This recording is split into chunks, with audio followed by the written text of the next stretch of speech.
So let me tell you about our favorite sectors for next year. In 2025, our top sector picks are financials, again, so that's our number one sector, small caps, and also Bitcoin. So I would say our top calls, and we've had this call for some time, is that you want to overweight financials, small caps, and Bitcoin in 2025.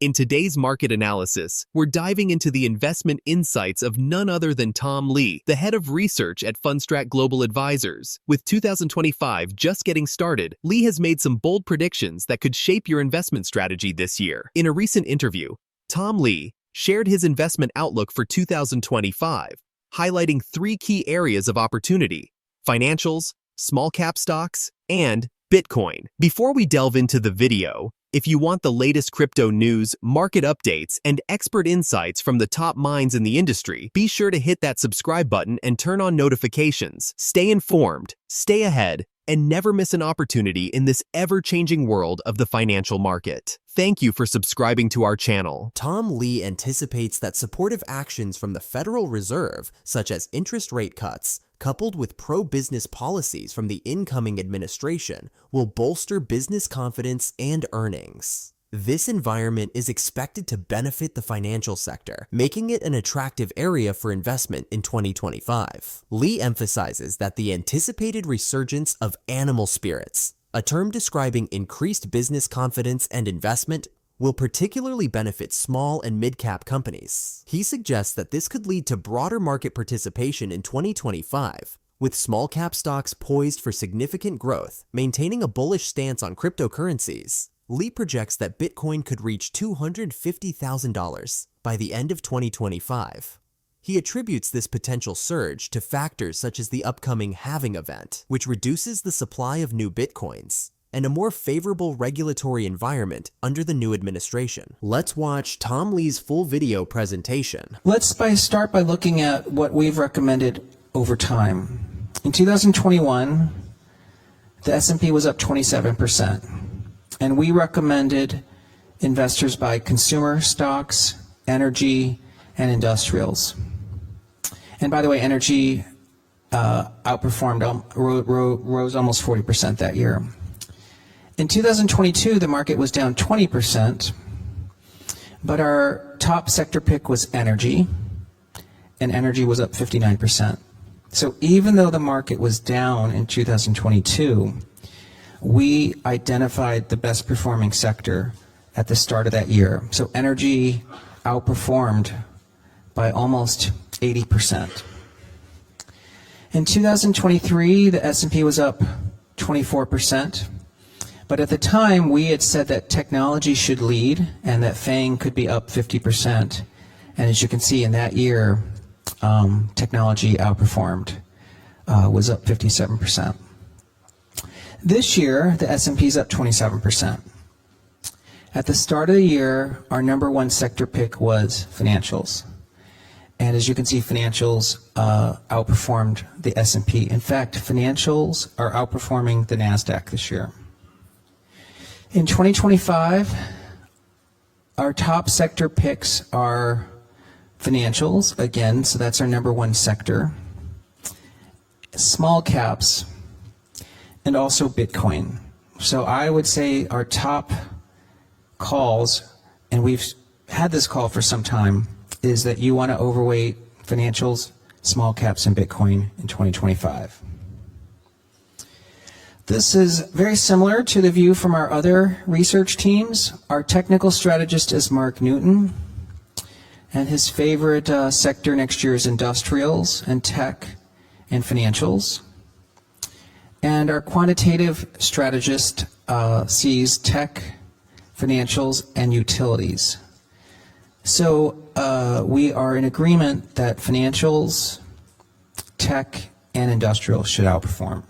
Okay, I feel like I should spend a few minutes talking about Doge, because it's not very familiar to our US clients, and I'm going to assume it's not very familiar to many of the folks in this audience. This is a newly created department, as I mentioned, and there's two heads, Vivek Ramaswamy, and Elon Musk.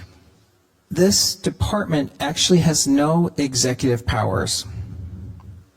I think there's going to be a very big positive surprise from Doge because he will use Twitter to embarrass companies. You can follow what's happening if you have Twitter by going to this Twitter handle, Doge, the Department of Government Efficiency. Today, the U.S. spends $6 trillion a year, and they only take revenues of $4.5 trillion. So the annual difference is $1.7 trillion. So if he finds $2 trillion of savings, this will actually fix the U.S. government deficit problem. And I think that would be one of the biggest positive surprises for the stock market. Now, many people will tell you this is impossible because that's what our clients tell us. They tell us that, well, there's all this money that the defense industry spends. You can't touch that. And they'll say that the health care and what they call entitlements like Social Security and benefits can't be touched. But I'm going to disagree. I think that there are many abuses in what we call procurement. There's needless spending. The U.S. overpays for many products, and there's a lot of waste. So I think that the surprise will be that we may uncover quite a lot of corruption. Now, this is negative in our view for healthcare. So if you own healthcare and you think you like healthcare, you probably are correct to own it long term. But you have two headwinds in healthcare right now. The first is RFK is going to be appointed the head of Health and Human Services. He is notoriously anti-healthcare, and I think it's the most important agency putting negative pressure on the industry. And now I think Doge is going to find a lot of abuses in the healthcare industry. So you have two major government agencies that are going to put pressure on the healthcare industry. I think it would be very tough for healthcare to work. It's also negative for government contractors because defense companies and consulting companies are big recipients of government spending. So I think you should be wary of those industries. But I think it's going to be positive for companies that produce productivity. And the most obvious one to us is Palantir. And I think it's positive for bond markets because if the bond market worries less about government deficits, that means lower interest rates, and lower interest rates is good for equities. Okay, now I want to talk about Bitcoin. We've recommended Bitcoin to our clients since 2017, so touching on 8 years. And we've recommended investors allocate at least 2% to crypto. We think Bitcoin can reach 250,000 next year. It's very simple. One is we're going through the halving cycle, and that's a supply contraction at a time when demand for Bitcoin is still strong. The second is that we have a much friendlier government landscape. Many of you who follow Bitcoin know that the U.S. has been hostile to Bitcoin for the last 3 years. In fact, the U.S. was essentially trying to wipe Bitcoin off and make it illegal to own in the U.S., but they were not successful. The Trump presidency is taking a very different view. Foremost, the U.S. actually wants to create a strategic Bitcoin reserve. Trump was on CNBC Friday, and he reiterated his commitment to making Bitcoin a reserve asset. I don't know if many people have thought about how much Bitcoin the U.S. might actually buy. Today, the U.S. government owns $660 billion worth of gold. They carry that gold on their balance sheet at the original cost from 1971. So officially, the U.S. owns $11 billion worth of gold. But of course, if they sold it today, it would be worth $660 billion. The U.S. owns 200,000 Bitcoin today.